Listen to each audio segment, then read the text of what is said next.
Quantas vezes a gente se arrependeu de algo que disse no impulso? Ou ficou engolindo palavras para não causar conflito, mesmo se sentindo machucada ou machucado? No episódio de hoje, a gente vai falar sobre comunicação não violenta, uma proposta que vai muito além de ser educada. É sobre se conectar de verdade com você e com o outro, sobre conseguir expressar seus sentimentos e necessidades sem atacar, sem fugir e sem se apagar. Talvez ninguém tenha te contado que existe um jeito de se comunicar com mais verdade, empatia e saúde emocional. Mas a gente vai te contar agora. Eu sou Lana Francis, uma jornalista descobrindo os caminhos da psicologia. Hoje comigo, a psicóloga Isabela Schiptowski. Seja bem-vinda! Muito obrigada, fico feliz com o convite e parabenizo também a ação de vocês de estarem trazendo esses temas tão relevantes para o nosso cotidiano, para o nosso dia a dia, ambiente de trabalho, ambiente familiar. E hoje a gente vai estar conversando mais um pouquinho sobre essa questão da comunicação não violenta. Ai, que bacana! Eu fico muito feliz. Sabe por quê, Isabela? Porque quando surgiu esse podcast, a ideia foi justamente, quando se fala em saúde mental, sempre são os mesmos temas, como cuidar da saúde mental, como ter depressão. E os outros temas, As outras questões que englobam tudo isso. Por isso mesmo, a gente trouxe o que talvez ninguém te contou hoje sobre comunicação não violenta. Então vamos lá, explica pra gente, afinal de contas, o que é uma comunicação não violenta? Então, a gente pode partir de um ponto que nós somos seres sociais. O que é ser social? É justamente você estar em socialização a todo momento. Eu aqui com você hoje, nós estamos socializando, nós socializamos no nosso ambiente de trabalho, em casa, até mesmo quando a gente está lá no nosso quarto, nas redes sociais, de qualquer forma a gente está socializando. E um dos pilares da socialização é justamente a comunicação. Como eu falo, como as pessoas entendem o que eu estou dizendo. Então, quando a gente entende que a nossa comunicação ela é um pilar fundamental na nossa socialização, a gente pode se perguntar, o meu modo de falar, o meu modo de comunicar, ele está mais afastando ou ele está mais aproximando as pessoas de mim? Tornando essas relações saudáveis ou não? Então, quando a gente fala de comunicação não violenta, que ela é uma teoria fundada pelo Marshall Rosenberg, que ele é um psicólogo, inclusive, ele até estabelece ali os 4 pilares dessa comunicação não violenta, que a gente vai começar a discutir um pouco sobre. Já a gente vai falar sobre isso. Mas esse processo de comunicação ele é fundamental em qualquer aspecto da nossa vida. Eu até puxo um pouquinho pro meu lado, que eu sou psicóloga, mas eu atuo na organizacional hoje em dia. Para quem não sabe, psicologia organizacional estuda o comportamento das pessoas dentro do ambiente de trabalho, saúde mental, todas essas questões. Então, quando a gente leva, por exemplo, a comunicação pro lado profissional, ela é um pilar super importante, principalmente para os líderes, Que chega aquele momento, ninguém entende o que eu tô falando, mas será que você tá falando da maneira correta? Tá se comunicando de um modo claro, objetivo, que as pessoas realmente entendam o que você está pedindo ou o que você está comunicando, Então, a gente vai nesse sentido, de que a comunicação ela é fundamental na vida da pessoa. Isabela, mas existe uma forma de aprender essa comunicação não violenta? Existe. Como tudo na vida, na maioria dos casos, nós conseguimos aprender habilidades. E a comunicação, no sentido geral, ela é uma habilidade comportamental. Então, eu consigo aprender, sim. O que acontece com a comunicação não violenta? Já entrando nos 4 pilares, Vamos lá, então, falar sobre os 4 pilares. Então, para quem quer aprender, agora é hora de pegar o caderninho, a caneta. O primeiro ponto que o Rosenberg fala é justamente a observação sem avaliação. O famoso olhar sem julgar. Quando eu chego para uma pessoa já apontando o que ela fez, qual é a tendência, qual é a reação dessa pessoa? Ela se retrair. Se retrair, Sim. Se defender. Então, naquele momento, eu já constituí uma comunicação muito, digamos que, não tão funcional. Vamos dizer que eu já comecei a colocar um tijolo em um muro possível. Isso, é justamente isso. Até tem uma frase que fala sobre isso. A nossa comunicação, ela tende a quebrar o muro ou cada vez mais aumentar o muro, né? Então, quando eu já chego assim, nossa, você fez tal coisa, você deixou de fazer tal coisa, a reação da pessoa é se defender, já vai criando aquele clima mais pesado de conflitos, né? Então, o primeiro ponto é observar sem julgar. Eu cheguei aqui, era 10h10, salvo engano. Isso é um fato. Eu cheguei 10h10. Agora, se eu chegar assim, a Isabela chegou 10h10, mas ela poderia ter chegado 5 minutos antes. Então, você observou o fato e você já colocou uma opinião. Então, isso já estaria errado na teoria de Rosenberg. O fato é fato. Então, o primeiro ponto é isso. Observar sem julgar, sem fazer avaliação. O segundo ponto que ele coloca, o segundo pilar da comunicação não violenta, é o fato de você identificar, reconhecer as suas emoções. O que acontece? Às vezes, no dia a dia, a gente só vai indo, né? Sem perceber o que realmente está passando aqui. O que me fez raiva hoje? Por que eu fiquei triste? Então, é aquele fato, né? Às vezes, a gente engole tanto as nossas emoções, vai engolindo, chega em um momento em que aquilo ali explode. E, geralmente, vai explodir para uma outra pessoa. Para uma outra pessoa. Então, eu vou acabar sendo grossa, gritando com uma outra pessoa. Então, a partir do momento que eu reconheço o meu sentimento diante daquela situação que aconteceu, eu fiquei chateada. Aí a gente começa a utilizar o eu, não você. Eu fiquei chateada que você chegou a esse horário. Eu fiquei triste. Entende? O terceiro ponto já vai de encontro, né? Que é reconhecer as nossas necessidades. O que eu preciso naquele momento. Então, esses 3 primeiros processos, o Rosenberg, ele traz a gente pro consciente, entender o que realmente, de fato, está acontecendo. Pensar nessa comunicação, nessas emoções, nessas necessidades, de uma forma consciente. E o quarto ponto, o quarto pilar, é a questão de reconhecer os nossos pedidos. A gente sempre tem algo a pedir. Né? Então, eu preciso ser claro nesse pedido. Eu até trouxe um exemplo aqui para vocês de uma situação, né, de um ambiente de trabalho que acontece muito, né? Em que a pessoa já chega assim, você fez tudo errado de novo. Assim não dá para confiar.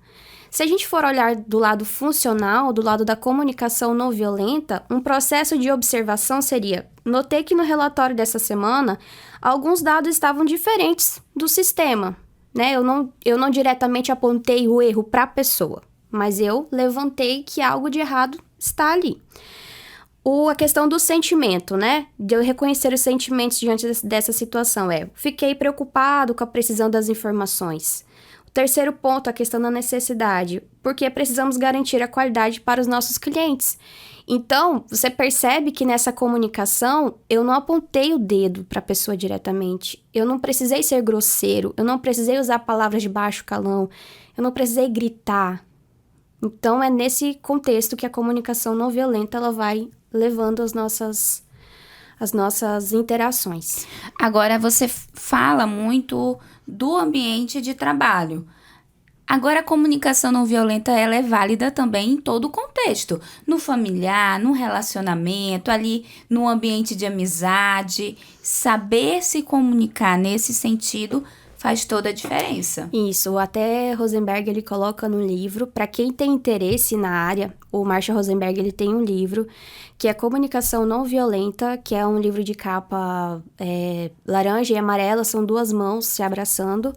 Já anotei, gente, tá na minha lista agora, hein? Fica a dica para quem se interessa no assunto, tá? E sim, ele fala em todos os contextos, principalmente o contexto amoroso, de relacionamento, em que a gente tem ali um parceiro, uma parceira, né, de vida, que a gente sempre coloca algumas expectativas. Então, essa comunicação não violenta em relacionamento amoroso, em relacionamento familiar com filhos, ela é essencial. Eu trouxe o exemplo do trabalho pra gente pensar, mas ela se encaixa em toda a realidade. Porque como eu falei no início, somos seres sociais, então a todo momento nós estamos nos comunicando. Nossa, você deu uma ênfase tão forte agora nos filhos, que me chamou a atenção. Porque realmente a gente está num momento agora que as pessoas, principalmente com as redes sociais, as pessoas falam tanto como educar o filho. Aí todo mundo quer dar o pitaco, né? Todo mundo quer falar, deveria fazer assim, deveria fazer de tal forma. E antes da gente começar a gravar, você falou uma questão de a gente desmistificar essa questão do mimimi. Quando fala assim, comunicação não violenta, poxa, mais uma coisa que criaram. Não, de fato é algo importante e que faz a diferença. E quando se fala no contexto ali da criança e na educação da criança, saber tratar e falar com aquela criança pode trazer resultados para um futuro, para um adulto muito mais saudável emocionalmente, podemos dizer assim? Sim. Até buscando agora, né, os conhecimentos da faculdade, da psicologia infantil, inclusive, não é a área que eu atuo, mas eu tenho 2 grandes amigas que trabalham na área infantil. E como psicóloga e mãe também, sou mãe, a psicologia explica que sim, os primeiros anos da infância da criança, elas são fundamentais para a vida adulta. Então, quando a gente fala da questão da comunicação não violenta, a gente traz sempre aquele princípio, né? Eu acredito que aqui todo mundo gosta de ser respeitado, de se sentir respeitado. Então, por que a gente não pratica o respeito? E principalmente na nossa comunicação, né? E a questão da comunicação não violenta, só pra gente, né, entrar aqui nesse assunto, ela não pode ser confundida como, por exemplo, com a educação positiva. São 2 coisas, né? Totalmente diferentes. A comunicação não violenta, ela pode ser, sim, utilizada na infância. Inclusive, ela é uma ótima ferramenta para isso. Então, para as mães, para os pais, para os cuidadores que estão ouvindo.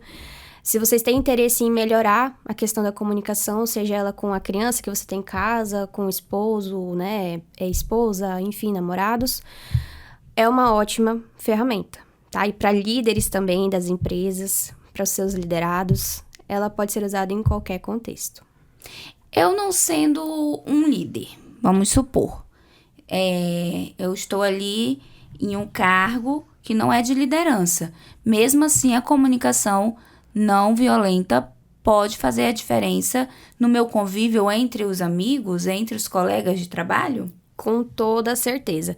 Eu sempre defendo um ponto de vista que nós podemos alterar o ambiente que nós estamos, dependendo, né, da forma de controle que a gente tem naquele ambiente. Aqui nesse ambiente eu posso ter um certo controle no que a gente está conversando, correto? Correto.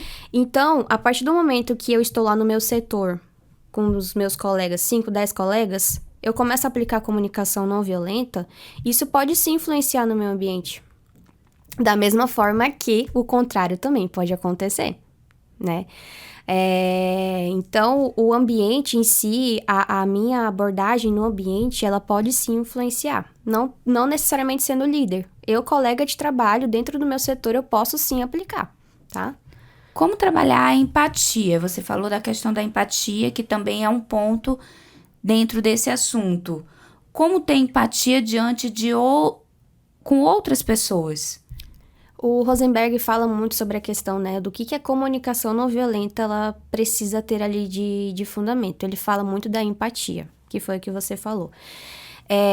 Então, Isabela, eu não sei por onde começar, tá muito complicada essa questão da comunicação não violenta. Comece pelo básico. O que nos torna humano? Ele até faz essa pergunta no livro. O que nos torna humano? Sermos empáticos?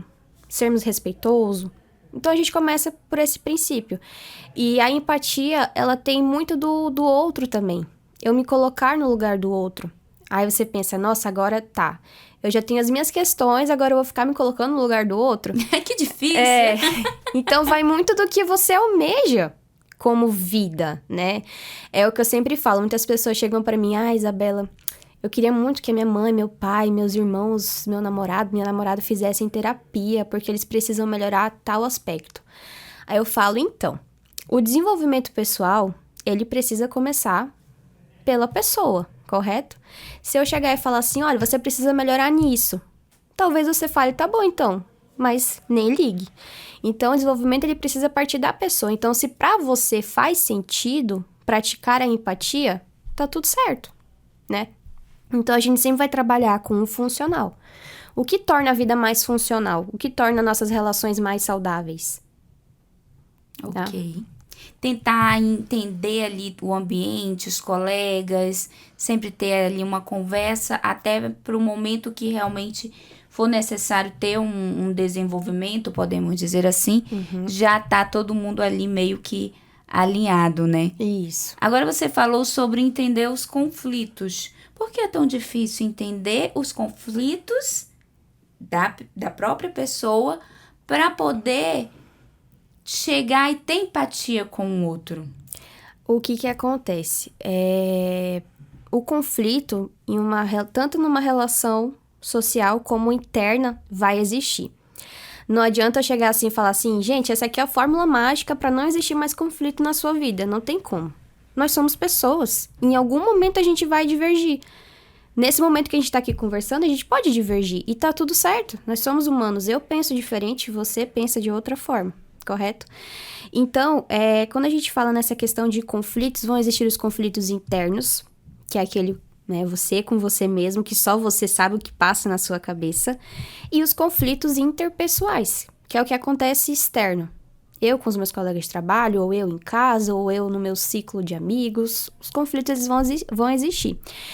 O que acontece? Existe a gestão dos conflitos, que é o que muda todo o contexto. Interessante. Eu até dei um treinamento esses dias, semana retrasada, sobre gestão de conflitos. Em que eu falei, o conflito ele vai existir. O que vai tornar esse conflito produtivo ou não é a forma com que eu vou gerir esse conflito. E a comunicação, ela auxilia também nesse processo. Porque com a minha comunicação, ou eu coloco mais lenha na fogueira, ou eu tenho a pegar aquele conflito ali e tornar algo mais resolutivo. Ir pro resolutivo, no caso. Tá? Perfeito. Então, a questão dos conflitos internos, né? Que foi o que você me perguntou. Vai muito da pessoa. Identificar que ela precisa de ajuda, né? Pra identificar o que tá causando esses conflitos, como é que ela pode resolver, né? Porque certas coisas só a gente pode resolver pela gente mesmo, né? Se eu quiser, por exemplo, ter uma vida mais saudável, eu vou ter que ir atrás, não tem quem faça por mim.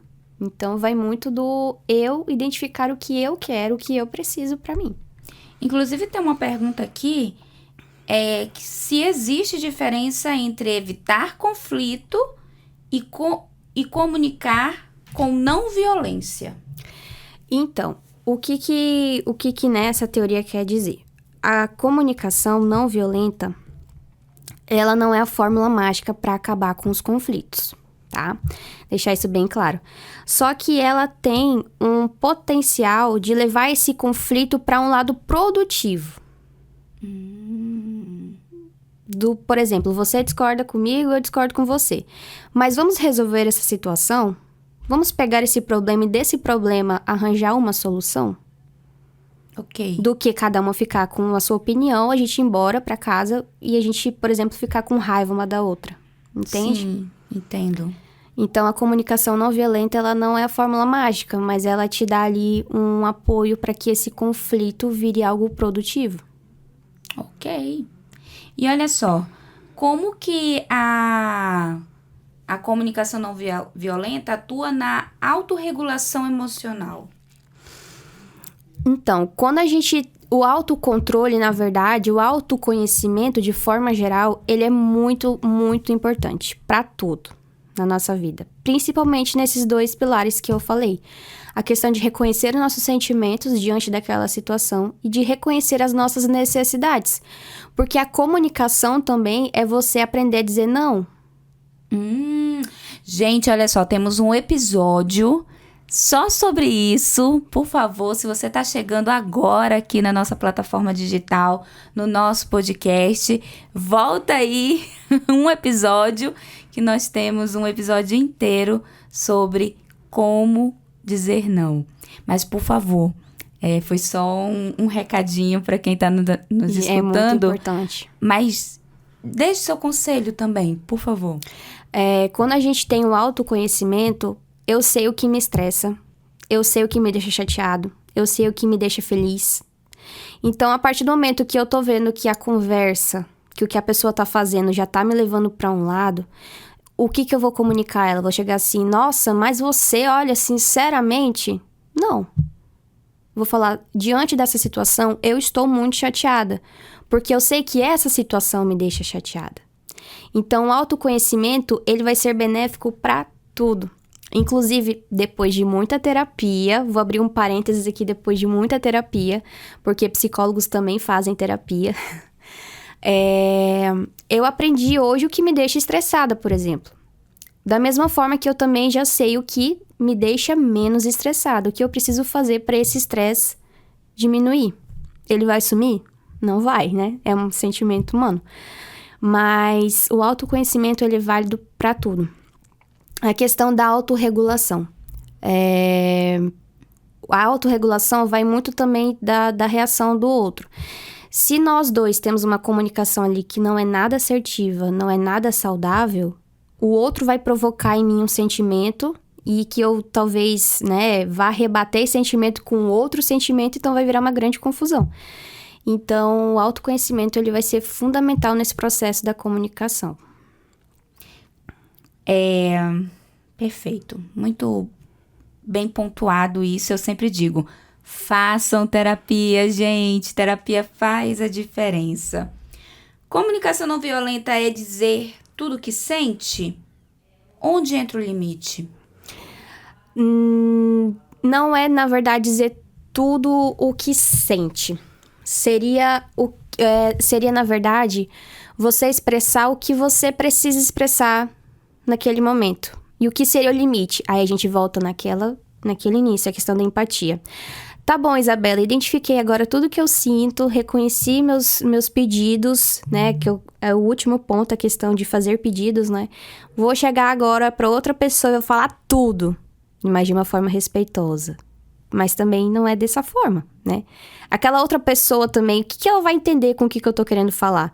Porque a comunicação, além do eu saber falar, a outra pessoa também tem que entender o que eu tô falando, né? Tem uma coisa que me chama muita atenção, que eu vi em algum lugar aí do universo, não sei se foi no Instagram, enfim, que a gente se responsabiliza pelo que a gente fala, não pelo que o outro vai entender. Eu acho que se encaixa perfeitamente no que a gente está conversando, até porque a gente pode até tentar falar, reformular as formas de se comunicar, de dizer o que quer falar, mas a gente não sabe como é que o outro tá naquele momento e como ele vai receber. Seria isso? Isso. Mesmo que nós tenhamos ali a melhor intenção possível de comunicação, mesmo que a gente tenha feito ali todo o ideal, que a gente sempre vai trabalhar com a realidade e o ideal, né? Mesmo que nós tenhamos trabalhado com esse ideal e mesmo assim a reação da outra pessoa não foi o que a gente esperava, a gente já também não tem tanto controle. Mas se você tem a noção de que foi feito o certo, de que foi feito o ideal, como eu disse, então a gente já não tem mais muito o que fazer, né? Mas a gente tem que ter a certeza de que o que a gente está falando é claro e objetivo. Se, por exemplo, os comunicadores falam muito da questão do canal de comunicação, né? Se eu fosse falar esse mesmo assunto, por exemplo, por texto, a minha abordagem seria totalmente diferente, né? Eu teria que me comunicar de uma forma diferente, porque o meu canal de comunicação seria outro. Da mesma forma que se eu for, por exemplo, falar com especialistas de comunicação, a minha comunicação teria que ser diferente. Então, é sempre adequar o que eu falo, para quem eu falo. Então, esses dois pontos também são importantes. Perfeito. A escuta ativa faz diferença? Faz. De que forma? Explica pra gente mais ou menos o que seria de fato essa escuta ativa e de que forma ela pode contribuir nesse ambiente. Gente, agora vocês param e pensam, né? Meu Deus, comunicação é difícil, né? É um assunto assim, por isso que eu tenho que falar, tem que praticar. A comunicação, ela é realmente um assunto bem extenso. Vamos lá, escuta ativa. Não adianta nada eu chegar aqui e falar pra vocês. E, por exemplo, a escuta ativa aqui no caso estão sendo as perguntas, né? E a gente, por exemplo, ignorar essas perguntas. Eu só vou estar falando. Então, a escuta, ela também precisa acontecer para a comunicação acontecer. O que acontece hoje em dia? Muitas pessoas, às vezes, só querem falar. Falar, falar, falar. E aí, quando chega a parte de ouvir com atenção, a pessoa tampa os ouvidos. Então, a comunicação é o falar e eu também é o saber ouvir. Esses dias a gente estava conversando aqui mesmo no nosso trabalho, né? No ambiente da Defensoria Pública. E justamente um amigo fez um comentário sobre isso. Ele disse o seguinte, se eu estou numa conversa e eu começo a falar e outra pessoa me interrompe, eu calo. Porque eu sinto que aquela pessoa quer atenção. Aí eu falei, faz total sentido. Se não é uma conversa na minha visão, é quando se tem, né? Ali um escuta, aí o outro vai, deixa um comentário, e assim vai formando. Se só tem uma pessoa falando, se torna um monólogo. Seria basicamente isso? Também saber escutar, ter as suas pontuações ali. Me corrija se eu estiver errada, por favor. Não, tá certo. Porque é justamente isso. Vamos supor que eu venho aqui explicar algo, como eu tô explicando. E aí você fala, Isabela, eu fiquei com dúvida nisso. E eu simplesmente ignorar a tua dúvida, não vai ter comunicação. Porque vou estar falando sozinha. Né? Você me pergunta de novo e eu não respondo tua pergunta. Então, eu tô me comunicando de que forma? Eu não sei se você tá entendendo ou não. Porque a comunicação ela vai muito do feedback também. De se você tá entendendo ou não, qual foi sua dúvida. Entende? Perfeito. Então, já que você trabalha na psicologia organizacional, nos ambientes de trabalho, para a gente já caminhando ali para o final do nosso bate-papo, quais as tuas dicas ali para o ambiente de trabalho, já pontuando e fazendo um resumo do que a gente conversou. Vamos lá, a primeira dica que esses dias eu falei, até uma das participantes do treinamento falou assim, meu Deus, agora eu só vou usar essa ferramenta. Primeiro ponto, o eu. Antes de você fazer alguma situação, fale eu, ao invés de você. Porque você falando você acaba armando aquela outra pessoa. Então, sempre o eu. Eu fiquei estressada, eu fiquei zangada, eu me decepcionei, tá? Então, sempre use o eu no ambiente de trabalho ou qualquer ambiente que você estiver. E se comuniquem, tá? Se comuniquem, é essencial. Nas empresas eu percebo que um dos pilares que falta ou que é muito escasso é a questão da comunicação. E é o principal pilar dentro de uma empresa, né? Um dos principais é a comunicação. Então, se você ainda tem dúvida de como se comunicar corretamente, comece pelo respeito, né? E tente também entender se aquilo que você vai falar está claro e objetivo para outra pessoa. E se também vocês têm interesse nessa temática, procurem. É ótimo, vai ser ótimo, né? Já falando aqui, vai ser muito bom, vai ser muito benéfico para qualquer tipo de relação que você tenha. E eu vou deixar novamente aquela pergunta que eu fiz no início.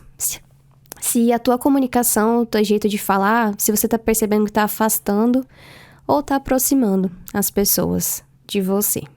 Já vai ser uma grande pergunta para refletir por aí. Ficamos, então, com essa reflexão.